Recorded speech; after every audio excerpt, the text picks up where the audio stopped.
Masło myślane, trochę zabrzmiało. 2, 4, 6, 8, 10, 11 zużytych zapachów. Zapraszam. To już nie nosiło mi się dobrze. Witam Was, kochani, serdecznie w kolejnym filmie na moim kanale. Z tej strony Marta. Zapraszam Was serdecznie na comiesięczne podsumowanie tego, co używałam w danym miesiącu. Masło myślane, trochę zabrzmiało. Gadamy, czy ten mój miesiąc perfumowo był interesujący. Czy to, co sobie wystawiłam do używania, było ok. Co używałam ponadto, jak ten miesiąc w ogóle wyglądał, a było bardzo ciekawie. Biorąc pod uwagę, że stoi przede mną 2, 4, 6, 8, 10, 11 zużytych zapachów. Zapraszam. Zaintrygowałam Was chyba, co? Taką przynajmniej mam nadzieję. Przychodzę pogadać o tym, co wyjęłam, co używałam i jak mi się używało. Generalnie było ekstra. Tak mogę to podsumować, ale zacznijmy od Herbapury, której, nie wiem, jakoś tak na mnie dobrze wpłynęła. Tu już jest niewiele, ale na szczęście mam Kirkę, które dla mnie naprawdę brzmią praktycznie tak samo. I powiem Wam, że no nie wiem, znowu się odnalazłam w tym zapachu. To jest taka sinusoida z tymi zapachami.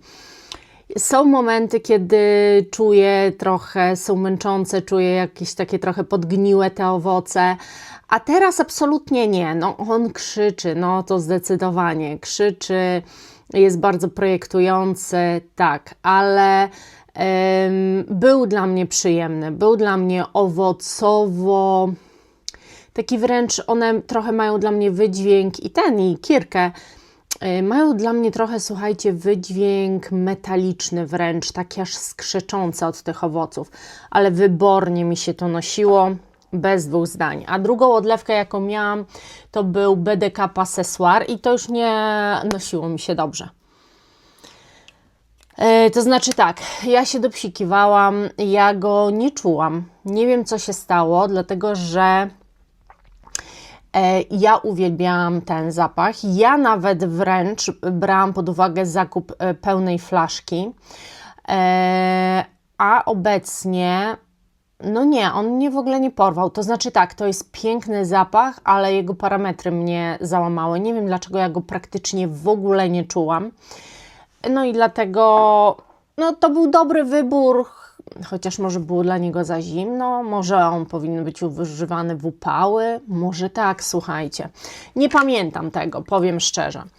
Wydawało mi się, że to będzie dobry moment. No, ale jeżeli chodzi o Oud Minerale Toma Forda, to nie wiem, ale ten zapach mnie nigdy nie zawodzi. To jest po prostu tak genialny, drzewny. Ten Oud jest bardziej drzewny, ale przede wszystkim mineralny zapach, bardzo taki mineralno-morsko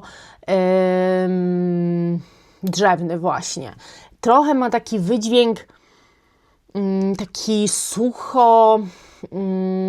sucho-wilgotny. Dziwnie to brzmi i abstrakcyjnie, ale naprawdę mnie urzeka ten zapach, a nosi mi się go genialnie i uważam, że w ogóle każda pogoda jest dla niego dobra.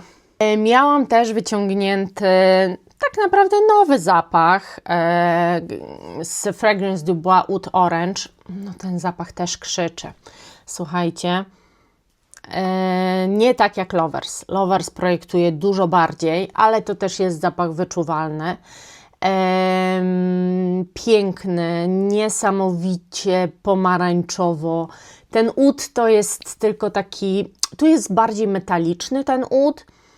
To jest taki wydźwięk metaliczno-drzewno-pomarańczowy tego zapachu. Przepięknie, narkotycznie brzmi wręcz, bardzo tak energetycznie. Wspaniały zapach, uwielbiam go i bardzo się cieszę, że go kupiłam. Zresztą po testach w perfumerii. Kolejny miałam wyciągnięty Mise en Cire for Your Love, nuty bakaratowe.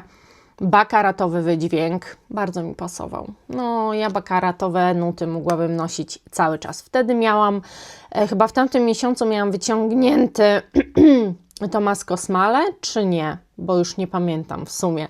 W każdym razie, no uwielbiam ten zapach. On jest fajny, bo on na początku jest taki dosyć kwiatowy, wydaje się taki niewinny, ale dajcie się mu ułożyć i te bakaratowe nuty dochodzą wtedy do głosu. No i zapach zaczyna krzyczeć. Wspaniały. Treasure poszedł do Was.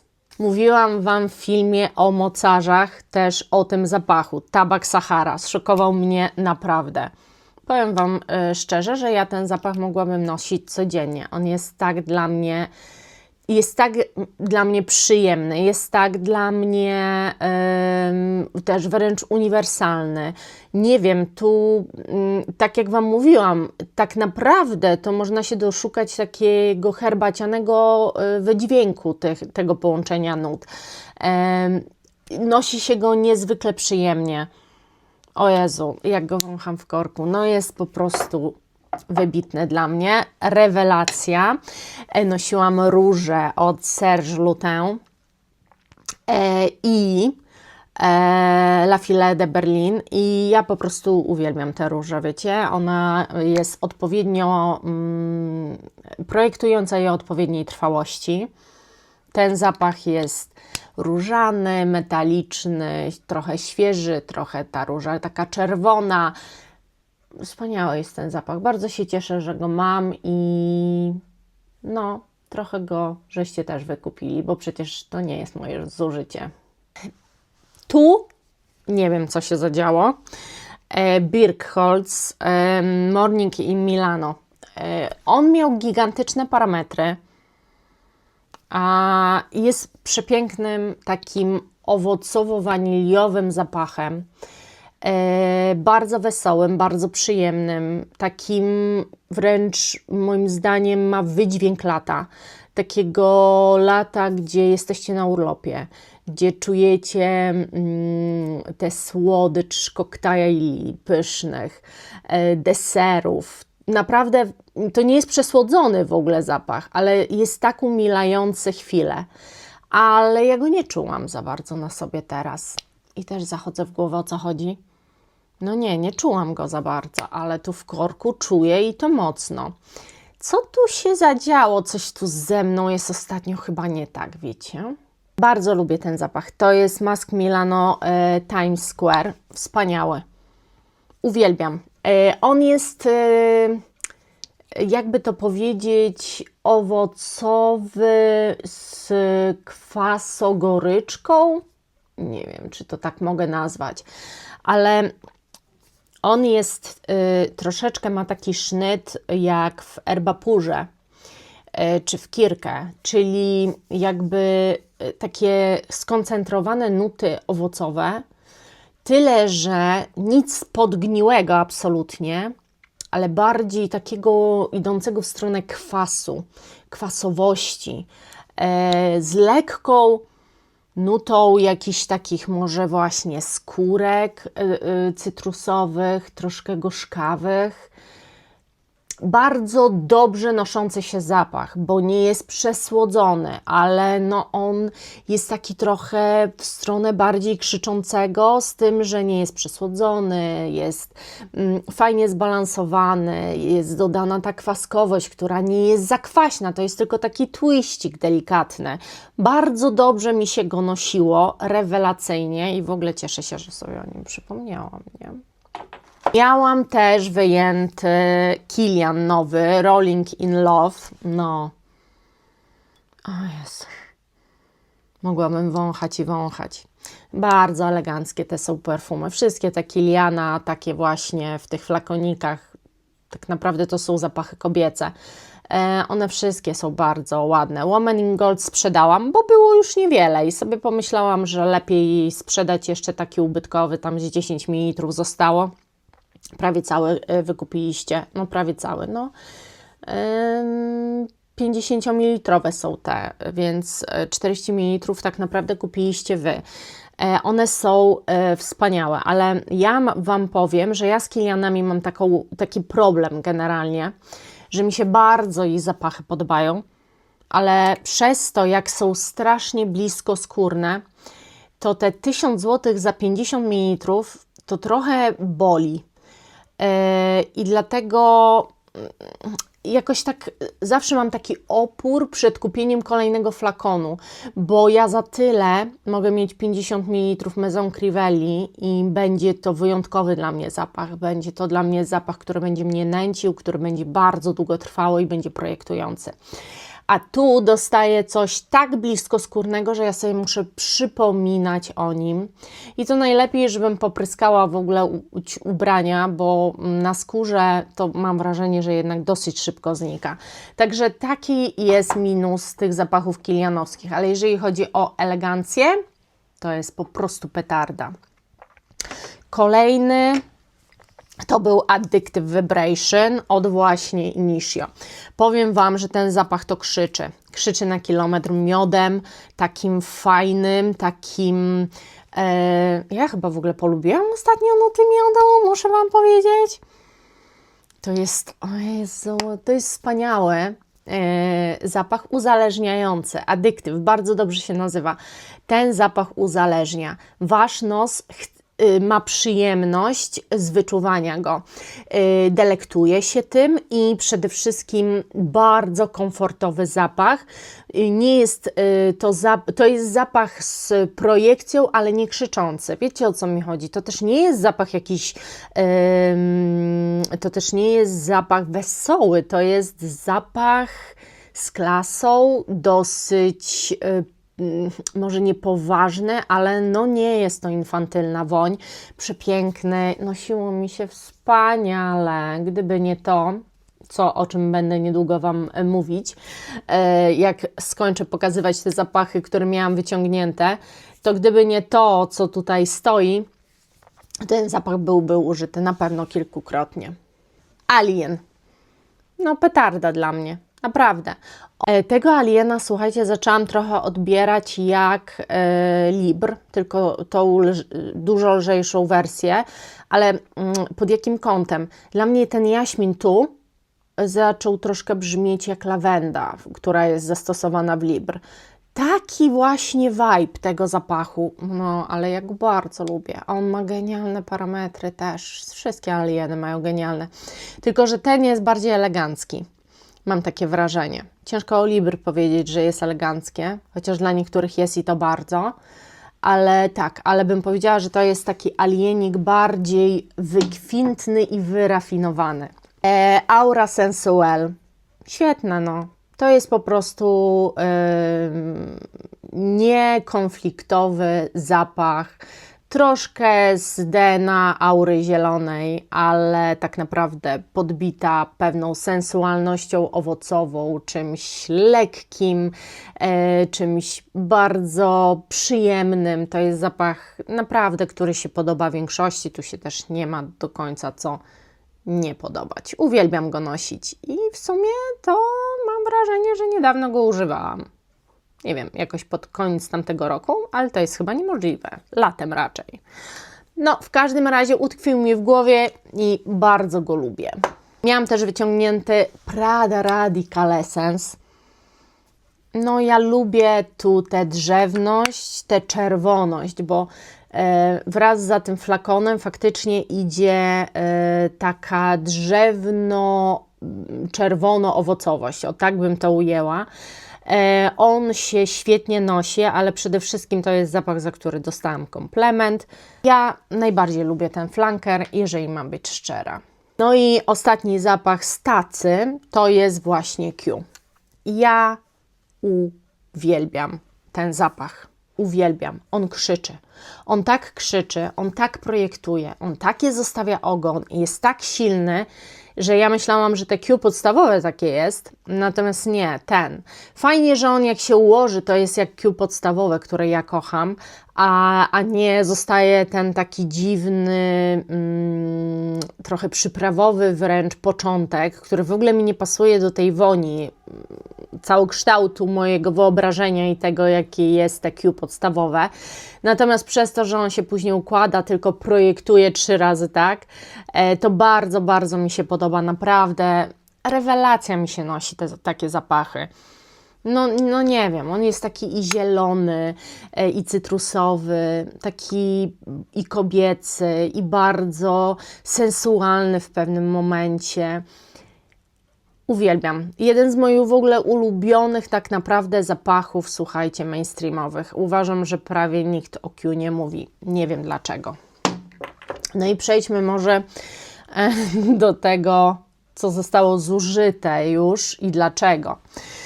Prawie nie miałam, już widziałam, że zostało mi z mililitr tylko, bo też cały wykupiliście, Akigala Mandarino New Notes.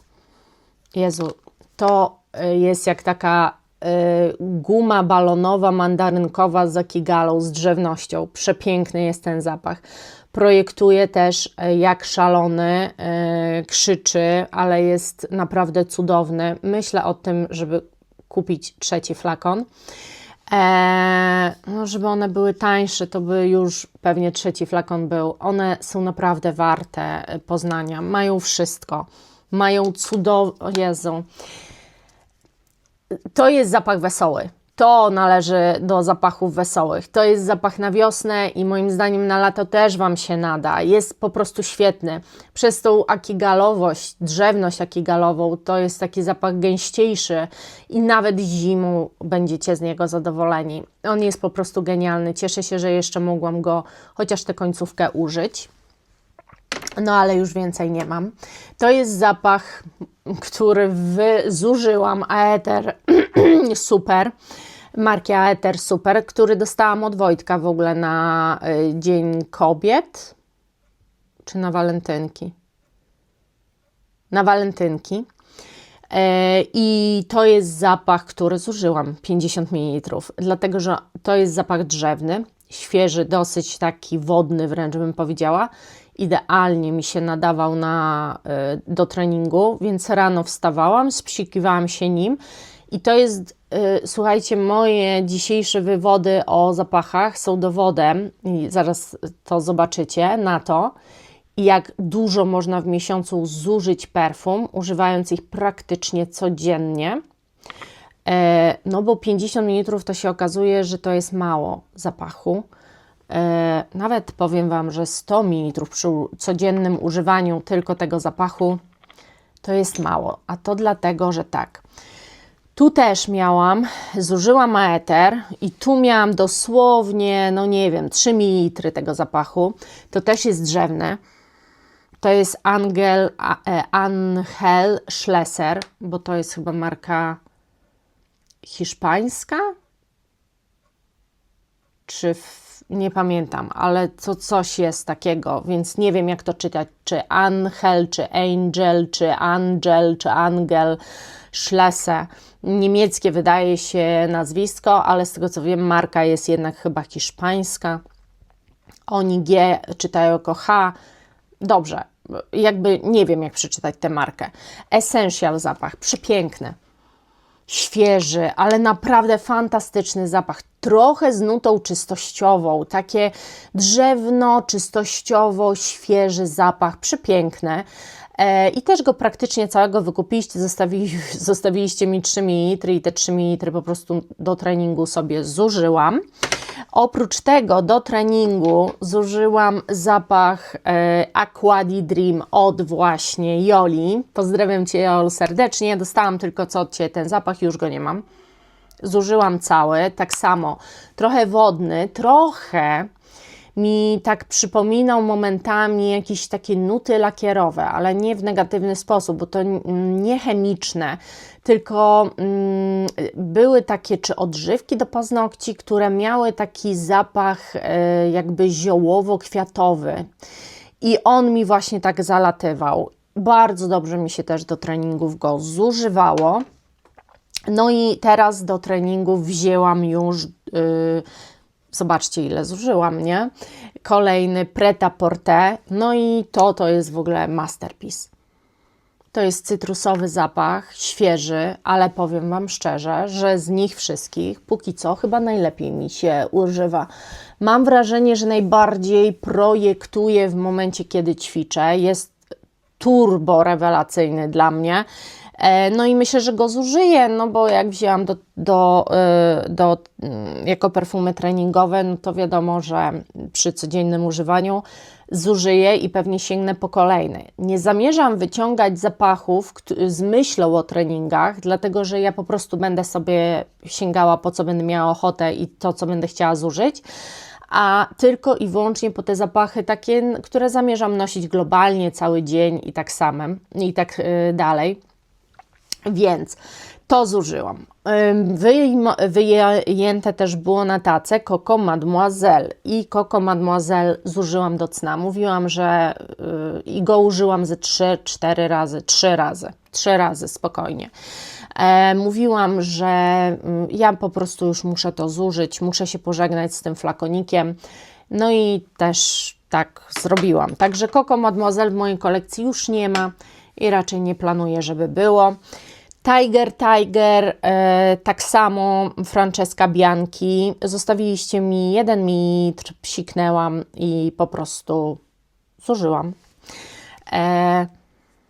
Boże, ten zapach jest według mnie naprawdę piękny, ma wiele twarzy, jest i świeży, i zielony, i można powiedzieć, że wręcz gdzieś skórzany i taki trochę przytłumiony, z drugiej strony właśnie taki bardzo lekki, fantastyczny, jeden z lepszych Franceski. Oczywiście dla mnie The Lover's Tale jest najpiękniejszym, ale to nie jest dla każdego zapach.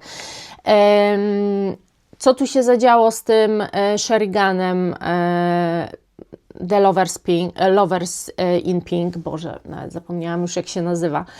Mam kolejną flaszkę, bo przecież co żeście tutaj odwalili? Ja wiem, że po Kasi filmie rzuciliście się na ten zapach. Wiem, że go nie można kupić, bo po prostu wykupiliście chyba wszystkie zapasy, jakie były. Tak, to jest cudowny zapach.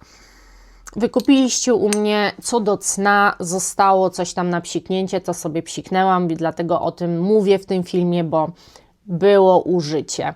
Ale generalnie to potraficie zrobić czystkę w internecie, jak chcecie. Mówiłam też, że wezmę na tapet Gizadę Donnę fiołeczek, dlatego że tam praktycznie mi nic nie zostawiliście, wszystko poszło na rozlewnię. Ja bardzo lubiłam ten zapach. Czy ja muszę do niego wracać? Nie. Zaczynam w ogóle tak myśleć o tym wszystkim, że jest tyle zapachów, że są zapachy, które odkupuję, bo je kocham. Ale są zapachy, które po prostu były, zużyłam czy odlałam i trzeba iść w następne. Ale uważam, że jeżeli ktoś kocha fiołka, tylko takiego rzeczywistego, nie pudrowego, nie duszącego, to jest dla Was propozycja. Przepiękne. Zużyłam Kenzo.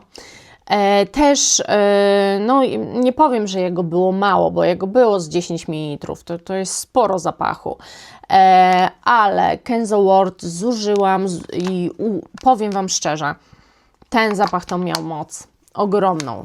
Ogromną moc. I teraz właśnie wezmę ten drugi Kenzo Power Unikat, który też wezmę chyba na kwiecień i sobie po prostu zużyję. Fantastycznie się te zapachy nosi, ale nie ma co trzymać, trzeba iść do przodu. Miałam też wyjęte na tacę Maison Crivelli Tuberose Astral. Ja nie wiem, ja chyba muszę mieć ten zapach. Wiecie co, czym mi to tym razem brzmiało, bo inaczej niż go wcześniej odbierałam. Dla mnie to jest zapach cynamonowy.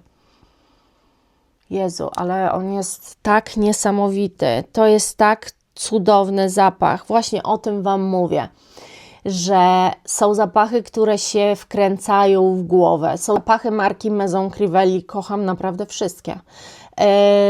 Gdyby one były tańsze, myślę, że miałabym w ogóle już wszystkie, chociaż i tak mam bardzo dużo tych zapachów.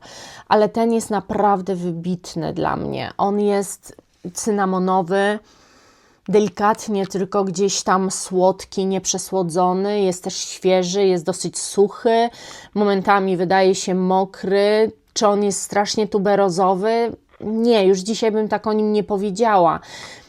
Naprawdę ten zapach jest po prostu piękny. Myślę o tym, żeby mieć flaszkę, bo swoje 5 ml zużyłam. No i ostatni, o którym Wam powiem, zostawiliście też mi mililitr. Mililitr mi zostawiliście Bareni w wersji Intense, no i Barenię postanowiłam skończyć. Po prostu mam wtedy takie poczucie, że no co mam, no widzę, że jest na dnie, nawet nie będę odlewać, bo nie wiem, bo na przykład wiem, że nie ma 2 ml, więc już nie odlewam. No i zużywam na siebie, biorę na tapet. On jest tak mocny, tak piękny, tak paczulowy, ziemisty, konkretny, naprawdę przepiękny dla mnie zapach, fajniejszy niż podstawowa wersja, właśnie przez to, że jest konkretniejszy. No i nie mam już Bareni w wersji Intense. Zużyłam dzięki Waszej pomocy ogrom flakonów, ale idziemy do przodu. Właśnie to mi się podoba, że przez to, ile zużywamy wspólnie, ja Wam odlewam, resztkę zużywam, to mam takie poczucie, że mogę sobie dokupić. Kontroluję ilość tego, co mam. Staram się utrzymywać tę bazę w 300 flakonach i na razie mi się to udaje. Też sporo sprzedałam. To widzicie, jesteście na bieżąco, kupujecie fajnie. Sporo sprzedałam flakonów. Pozbywam się też na bieżąco i bez sentymentów, bo nie chcę, żeby pewne zapachy u mnie stały, wiedząc, że Wy je po prostu lubicie, a ja szukam cały czas czegoś nowego, też z myślą o Was, też z myślą o tym, żeby eksplorować Wam ten świat, pokazywać nowe wonie. I takie nowe wonie znowu poodkrywałam.